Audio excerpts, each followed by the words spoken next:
The Bread and Butter Collective is a collection of hospitality professionals working together to help strengthen our industry to build strong culture, community, and sustainability. I'm Calen McNeil. And I'm Sam Jones. And this is the Bread and Butter Podcast.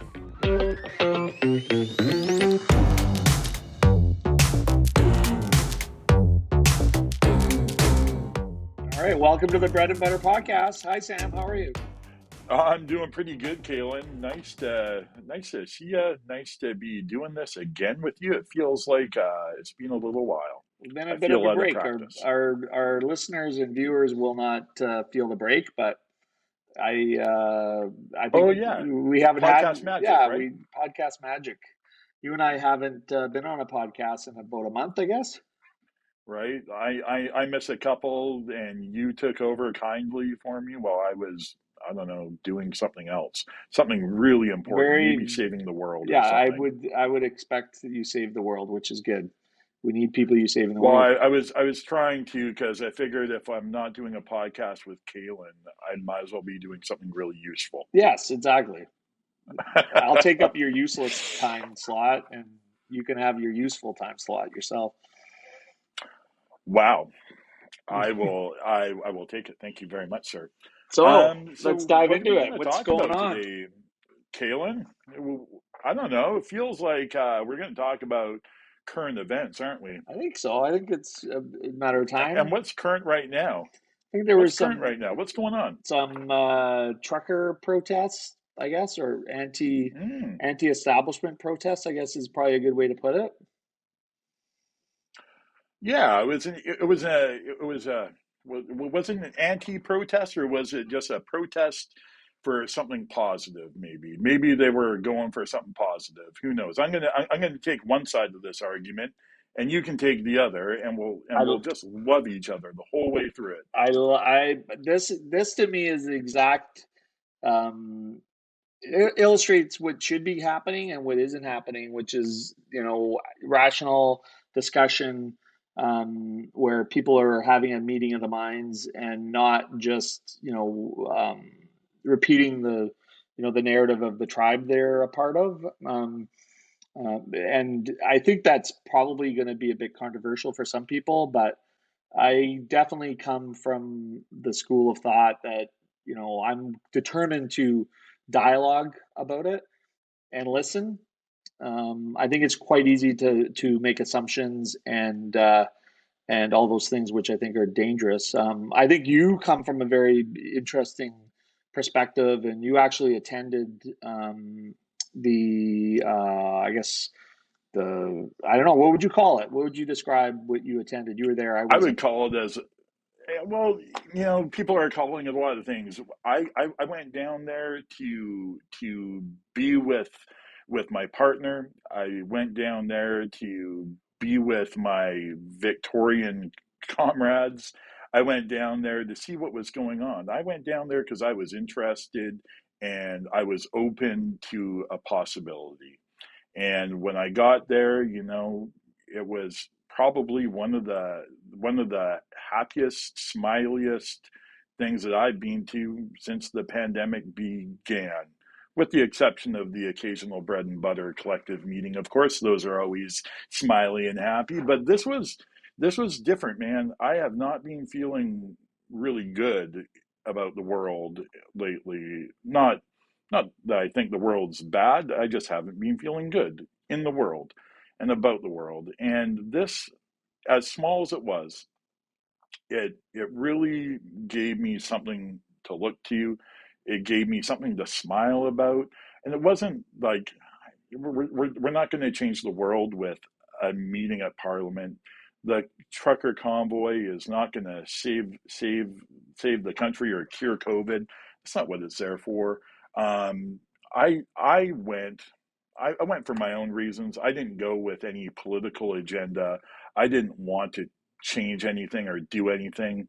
I wanted to go learn about what people think, about how people act, and I wanted to hear what people had to say about this. I've heard what the media has to say. I heard what our industry has to say. Mm-hmm. I needed to hear a different point of view on this, and I wasn't there to hear politicians. I wasn't there to hear the loudest person in the room.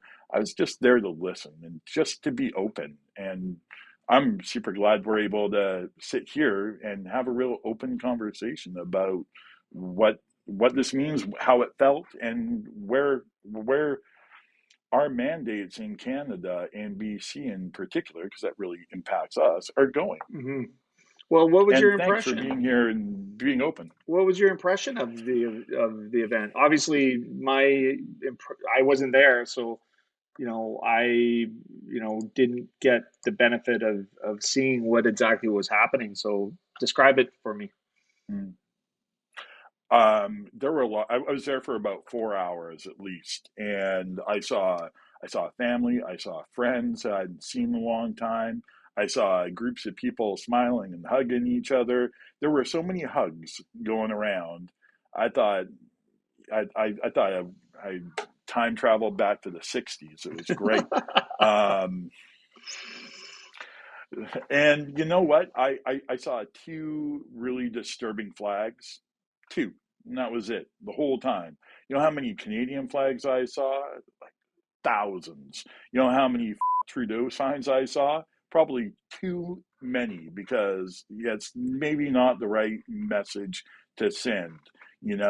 I wasn't there to say F you to anyone Mm, myself. I was there, although, that is a political opinion and everyone is entitled to that.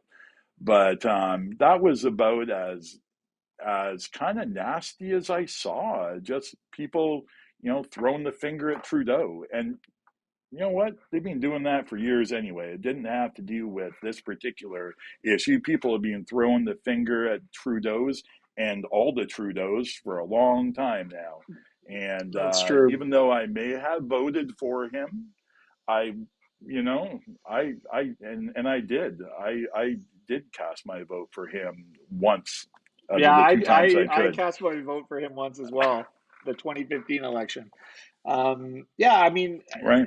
I find it interesting that you, who's a person who I love and trust and value your opinion, and I appreciate that you come from it from a different perspective. And I too, I mean, I've tried not to cast any bias or judgment on what the objective of the trucker campaign is. I mean, I think I have a sense of it. I have a brother that works in the oil patch, and that particular part of the world has been subjected to what they view as not very supportive government for one, and I think a lot of the stuff comes from an anti-government standpoint. When it to some degree, and I may be oversimplifying it for some, but there is a very big underground anti-government sort of sentiment around it. And I know from my brother's perspective, he's very smart. He's a very good business owner, very gives to the community, is a wonderful father, shares a lot of my values, but he's not vaccinated, um, and he's anti-government, or anti-Canadian government, anyways, the current leadership. But again, he voted for Trudeau in the 2015 too, hoping for a change and all of this. So I think it's dangerous when you get science mixed with politics. And I also think that when you're utilizing your position and power to influence science, you really are doing a disservice to both not only the politic side of it, but the science side of it as well, because obviously science is not perfect. Medicine is doctors practice medicine, so they're always learning and Yeah. and adapting, and science is learning as you evolve and learn more information. The trouble is that politics is always about banding the biggest group together so that you can win votes. And I think those two, the science message and the let's get votes message, are in great conflict. And it would take a leader who has that insight and who doesn't use these issues to form wedges between people. And I think that is, for me, that's what's summed up in our current leadership or lack thereof. I call it lack of leadership because, when the parents are away, the kids will play. And there doesn't seem to be an adult in the room to bridge the divide. And it's really easy for people who are pro science, but and also pro vaccine, to attack and put people that have the opposite view in a corner. And trust me, I wish that everybody believed the science, because I do believe the science in it. But I also respect people's choices. And I think at this point, what we know, things should have shifted by now. I think it's pretty well known that people who get vaccinated can still spread COVID. I think their viral load is probably less than somebody that's not vaccinated. But the idea that vaccinated populations are going to be risking unvaccinated populations' lives. I mean, I don't know. It's very complicated because obviously, if I bring COVID home to somebody who's immune compromised, obviously they may have, even if they're vaccinated, they still can cause problems. But I have a real problem with, the group think of things and dogpiling onto people. And also the stereotypes. I mean, you just mentioned you saw a couple flags. If you were listening to the media, you would assume that it was a KKK rally. And I don't think that I does was anybody a called a service. racist myself. Yeah. You Yeah. know, someone on Facebook turned to me out of anyone in this world and called me a racist Yeah. and said that I was supporting a white supremacist party, and that's probably who I voted for. And they were making all these assumptions about me. I mean, that's they're free to make those kinds of assumptions because we live in Canada, and you're able to do that.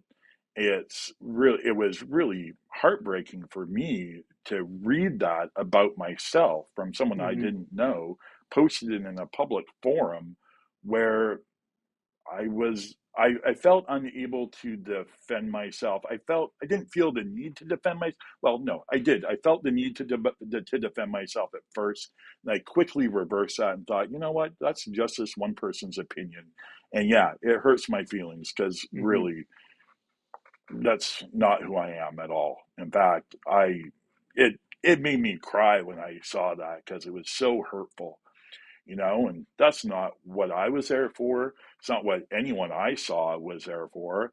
I know lots of people that that were there. I know that I know them because I saw them, and we gave Yeah. each other hugs, and we were not calling each other names. And it was the people who weren't there, people who don't know what was going on, and that great feeling, that warmth of all those people together. And then there was, I didn't hear one bad thing when I was there. Hmm. All the bad things I heard were on social media and the media and coming from Trudeau, honestly. I Hmm. mean, his words in the last week have been really divisive. And as everybody's prime minister, he's my prime minister too. Yeah, he's a Like, Canadian prime where's, minister. Exactly. yeah, yeah. It's like, so he's just categorically saying it's okay to lump a person like me in with terrorist, misogynist,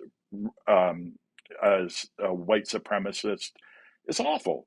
I mean, if that's not being a proper leader. That's not leading anyone. That's intimidating and directing through fear. Well, And and it's creating wedge issues, and I think the idea that the party that's in opposition, obviously, there's a disproportionate number of conservative MPs that have voiced support or I wouldn't say cooperation, but just endorsing some of the feelings. But I mean, those people are representing their constituents. They were voted in, and by I don't want to make a stereotype, but there's a lot of conservative leaders in Alberta.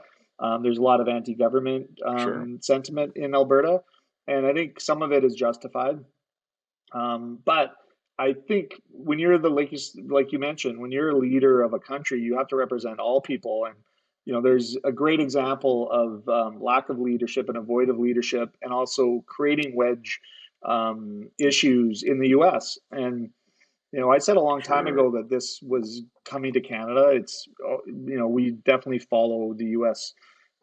In those respects, and none of this talk for me is endorsing the worst elements of it. Like, there's no question that people will tag on to this, that have racist views, anti-Semitic views, and some of those images that we're seeing, they were there. They happened, but when you Sure. have Yeah. national media that is focusing on it and trying to find it, there's other messages that are in there, and I don't subscribe to them, but I do subscribe to the fact that everybody is entitled to have their views and to protest within the law, and to have their airing.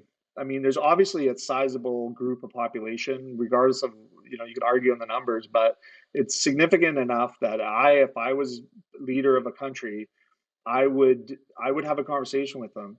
And the idea that your response to every single question you get asked, both by the media, but also in question period, which thankfully we live in a democracy where we can actually watch the question period. And I've yet to actually see a member of the leading party answer any questions that just aren't, oh, we're standing by the Canadian people. Well, there's some Canadian people that aren't happy, and you're never going to make everybody happy. But I do think you Nope. need to listen to them. You need to treat them as like adults, and you don't need to smear them.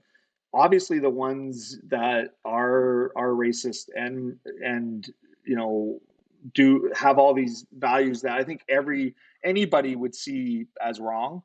Um, but Or there's a whole bunch of problematic, at least. what's that? Or they're problematic, Well, at least, right? for sure. And, but I don't think, labeling all of those people that way does anybody any good. And it actually just creates more division, because now you've mobilized the population to, hate truckers, or not want to listen to people's, legitimate complaints, or even illegitimate complaints. Like, listen, I mean, some of the Yeah. stuff doesn't make sense. And like you, we've had anti-maskers come in and just make our staff very uncomfortable. So Yeah. I imagine there's a bunch of people that don't agree with the mask mandates that don't do that, so that they stand outside, or they order online, or they don't. I mean, I have a friend that I grew up with that has not vaccinated, and he's just accepted that he doesn't go to restaurants, and he's not out there protesting. He's not out there, doing anything racist, or anti-Semitic, or anything like that. So Right. he's just complying with the rule of law, which I imagine many, many, many people that don't share the view is. And I take issue with them not having an opportunity to have a discussion, and ultimately may end up at the same Yeah. place. But I think you have to listen, and I also think the messaging Well, needs to be better. Like it needs to be concise and it needs to be clear. And right now it's not. I mean, you can't go to a gym, but you can go to the casino, but yes, which has now changed. But I mean, up until it was pointed out that there's a hypocrisy of having your casinos open that make the province a lot of money, and having the gyms open, which are small business that people are losing money and losing their shirts on, well, literally. I make I people. I mean, mean, it's also well known that physical health, has positive impacts as it relates to COVID, and obviously you're not going to go from being clinically obese to being super healthy, but you can start on that road, and gyms facilitate that. And I think the lack of discussion of proper eating and healthcare, or exercise and things like that, is messaging that probably needs to be echoed. And I mean, I haven't been able to go to my gym either. to support them, I kept paying my membership despite that they were closed. But so I feel like I did a little something to help them. But I do Are they think back open now? they are now. I went to my first one on Wednesday, which was great, and I felt safe. And there's COVID protocols, and you have to be vaccinated to be in there, and that's fine. Those are the rules we live in, and I support them personally. But I think that everybody does disservice, and I'll give an example of Justin Trudeau, who, and as it turns out, he was diagnosed with COVID today. So taking an abundance of caution was probably smart. But the messaging at the time was that he said, "I'm going to follow Ontario health mandates, and I'm going to isolate for 5 days." But that wasn't what the Ontario health mandates were. So they were, unless you're showing symptoms and you test positive, you don't have to isolate if you're fully vaccinated. So I think, as it turned out, obviously he was actually COVID positive, so great that worked out. But don't say that you're following public health mandates when that's not the mandate. Say that you're going to take extra precaution because it was a very close contact, and I am going to isolate for 5 days. And I think that is a totally fair, because that's an individual decision. But you, as a leader, when you're misrepresenting what the actual Ontario health orders were, I think you just feed the ammunition of the divisiveness, and Well, it's yeah, it's also because not now we true. can say that you're not following the rules. Yes. You know, what's you're not following the rules, but you expect the entire country to follow the rules, even though they're different in every province and Yeah, and I think they're changing on a regular yeah, basis. yeah, but I think that's an example of, because when I heard that, I was like, well, I'm pretty sure that's not the rules in Ontario. And sure enough, it wasn't the rules in Ontario. But as it turned out, he did actually have COVID. So, but Right. it's like, why choose that messaging? That's the question to me, because every message that I hear, not just from him, but other people in leadership roles, kind of further, you know, amplify the contradiction. And I just think, when it comes, some of the stuff is mandated by the health order and the province, and all the provinces are in charge of health. So they're the ones that are doing the restrictions. They're slightly different in every province, but fairly common. I think when you deviate from that messaging and or make decisions for yourself individually, I think you just need to declare what that is, so that people know that you're not implying in Ontario that if you have a contact with COVID, that you have to isolate for 5 days, because that, or 10 days or whatever it is, because those rules have changed. So I think it just does a disservice, and it just further builds that distrust, which I think we just got to get back to having conversation, and not demonizing people. And unfortunately, because of social media, it's the candy culture where we want something sweet and we need it now. So it satisfies that hunger for the mess. Yeah.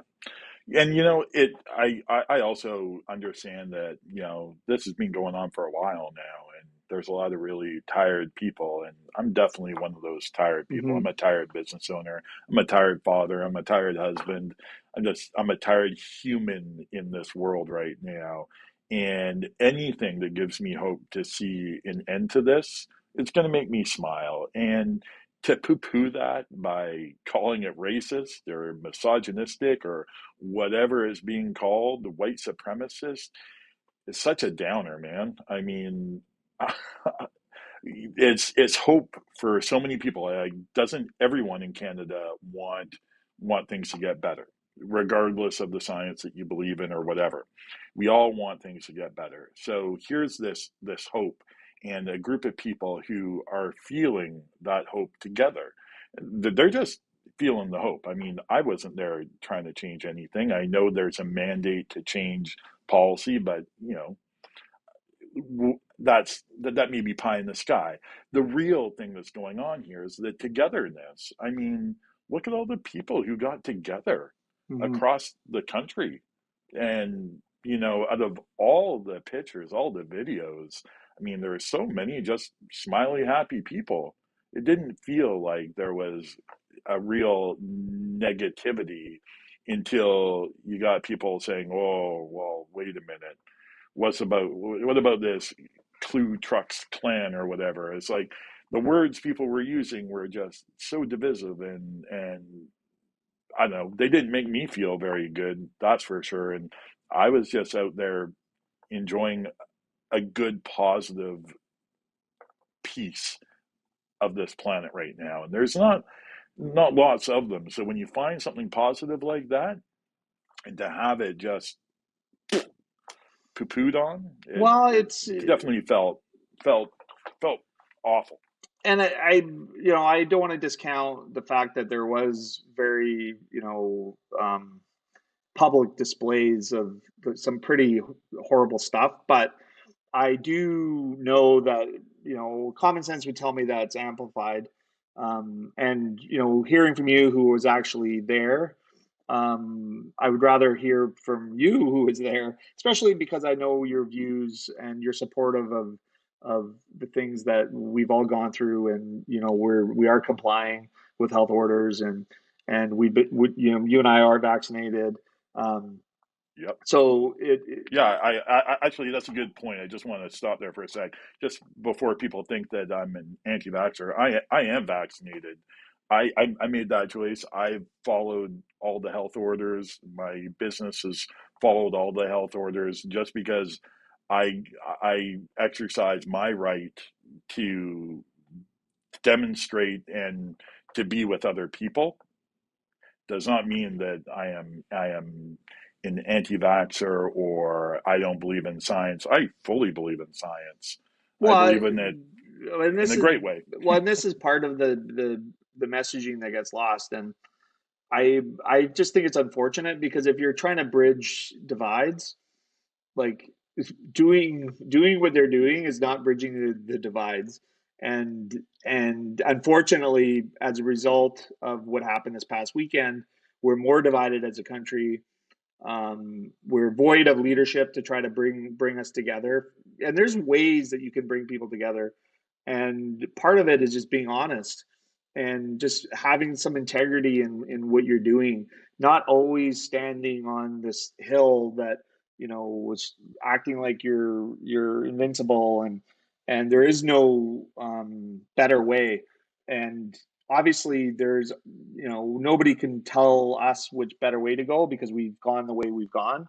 And there's examples of ways that have resulted in less people dying from COVID, which is Sure. a lot. New Zealand and Australia are examples where their death counts are significantly lower than North America and other parts of the Western world. So, and they were under some pretty strict lockdowns.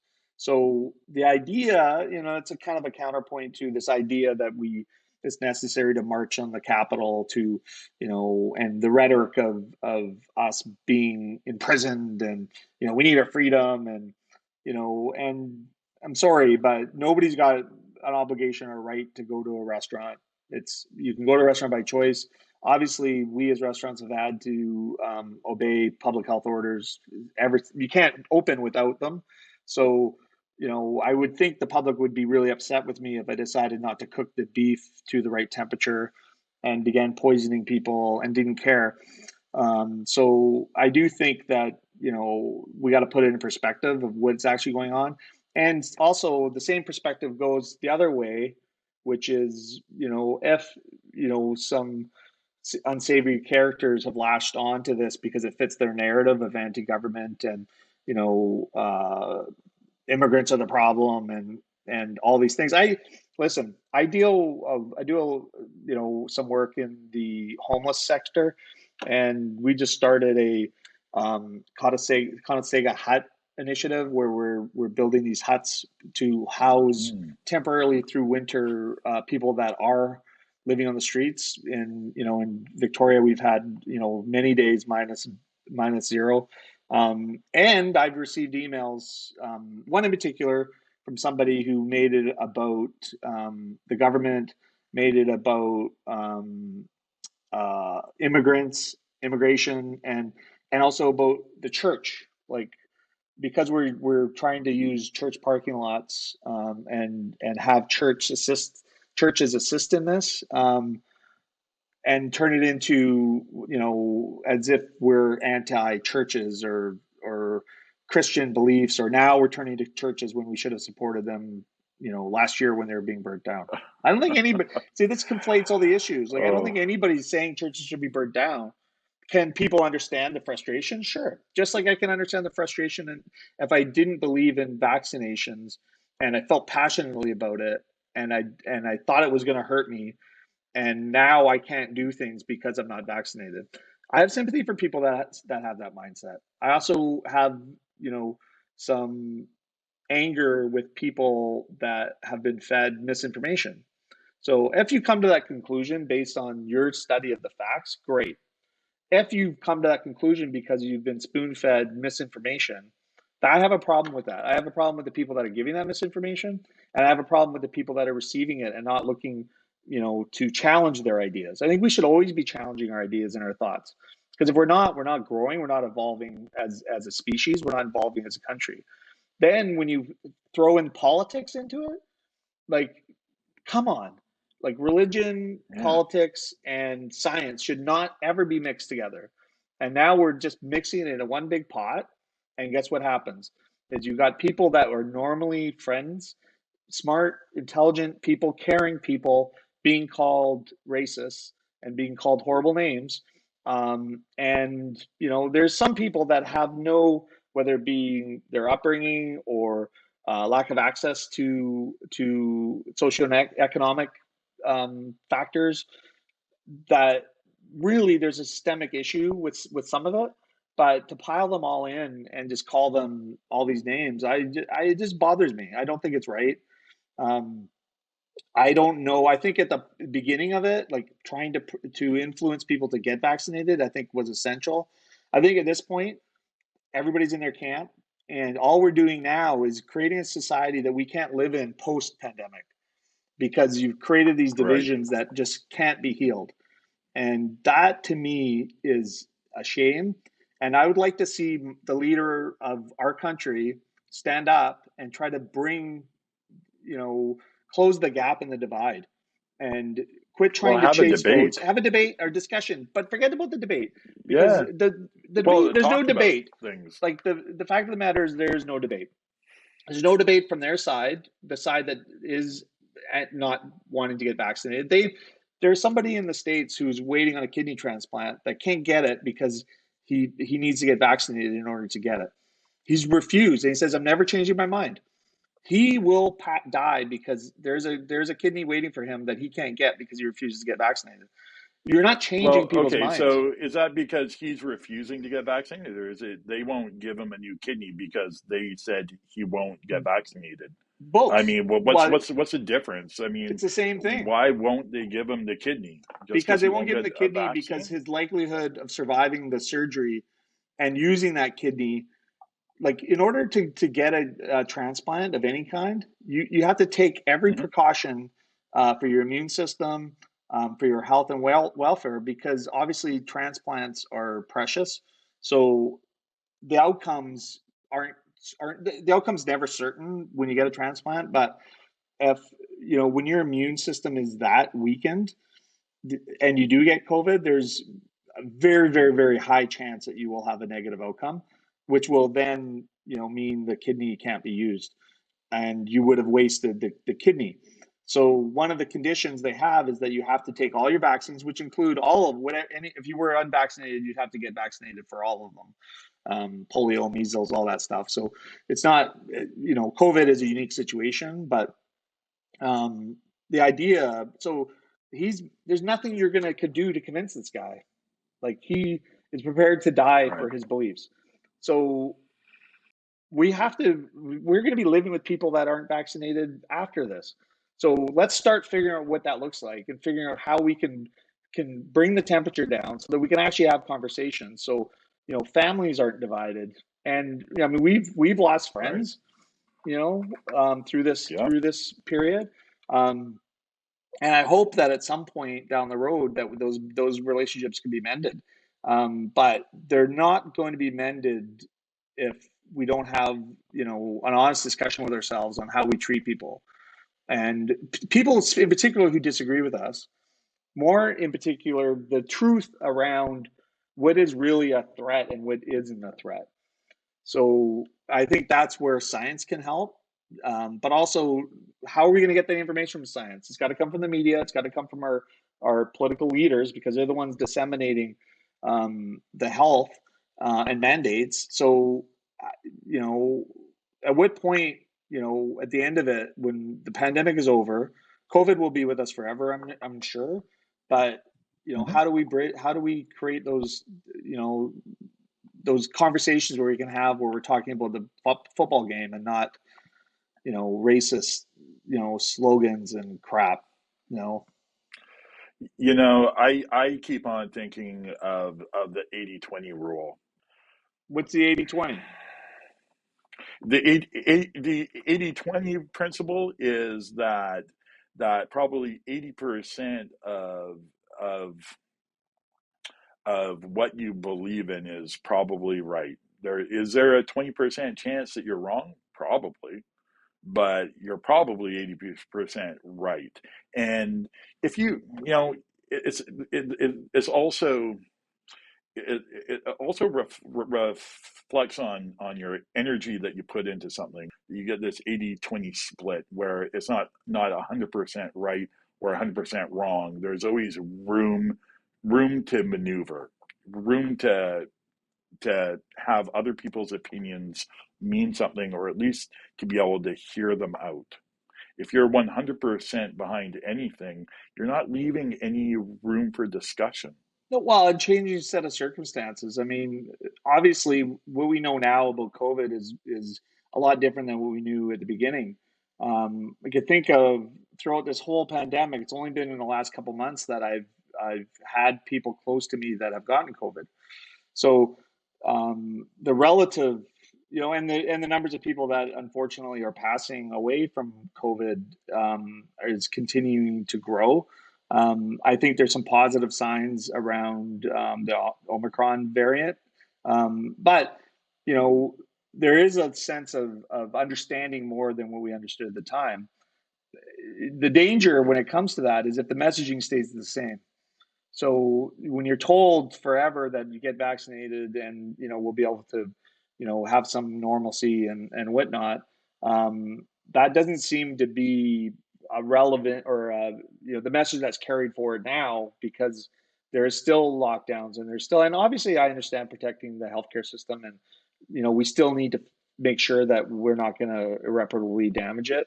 But I do think the messaging needs to evolve. I also think that you need to bring in people that don't agree, and you may not change you may not change the outcome as far as, okay, we're going to lower these precautions because you've got a concern. But I do think you need to listen to the concern, let them know that you're taking it into consideration, but you need Right. to put the onus on the medical and the science behind it, because that is what we need to do right now. But when you sit there and you say these people that are coming to Ottawa are racist, they're anti-establishment, they're this and that, and misogynist and Non-democratic. non-democratic, and I'm just like, okay, like that to me is wrong. Because again, we end up in a world where we're still, when this is over, we're fighting about something else, and now we forget that we're friends. Imagine a country like Bosnia Herzegovina that went through a freaking civil war. So, Yeah. you want to talk about freedoms being taken away from you and issues. Those are real issues. Or people that are living in other countries that have been living under dictatorships forever, have no freedom, can't express themselves in any way, shape, or form. So, I think with one power we do have is conversation and the freedom of that. And it works both ways. It's like we expect them to comply with the law, or people to comply with the law. I also expect the leaders who are mandating this to actually have an open mind, but also have a kind, compassion, caring for people that have a different viewpoint. because as soon as you start calling people names, we all know what happens. They're bullies. And now we've got this mass people that are basically calling everybody that was at these rallies racist and misogynist and Nazis and all this kind of stuff. I think there was some people there like Right. that, but I know you're not like that, I'm sure and there. you were there. I'm sure there was. I mean, I didn't see them, but Yeah. I'm sure there was. But you're going to get that with every group. You're going to get a certain percentage of people that you're not going to agree with everything they have to say, right? No, I think that's just human nature. But what I rely on and depend on is people that are in positions of power that can have influence on the messaging, can do a better job of you know agreeing to disagree if it comes to that, and also laying out a pathway of hope, like whatever that looks like. And the idea of people that are, it concerns me a little bit or a lot that people who aren't vaccinated, and I have family member who and friends that are part of that group, um, have no, what, like, how far is it going to go? Like, are you going to forever prevent them from entering a restaurant or doing any type of Or activity leaving the country. or leaving the I mean, country? people like right Where are they now, going to go if though? That's the the only thing, vaccine is like, pass, where are they going to go? They can't leave the country I because they mean, can't leave if they're not vaccinated. I would go to England. Yeah. They're dropping their vaccine mandates. How about Mexico? Well, and I'd go to yeah, Nicaragua. I'd go buy some coffee. yeah, no, there's definitely places that are doing that. I mean, you can't go to Australia or New Zealand, as we know, found out. Too far away Too anyway. far, yeah, it takes too long. It's too much of a swim. I can't make it that far. Well, yeah, I mean, anyway, it is a bit of a rant. I mean, I'm a lot more sympathetic on the situation, as much as I believe in the mandates. I think it needs to shift, and I think the reality of spreading COVID needs to be discussed openly without the fear that you're going to be leading people away from vaccination. But Yeah. I think with the messaging they're doing now is just entrenching people in it, and I don't think it's healthy. It's not healthy for society. It's not healthy for debate. It's not healthy for any of it. And I don't think there's a debate for me in the mind of whether people should be vaccinated or not. I think they should be, but I also respect the fact that they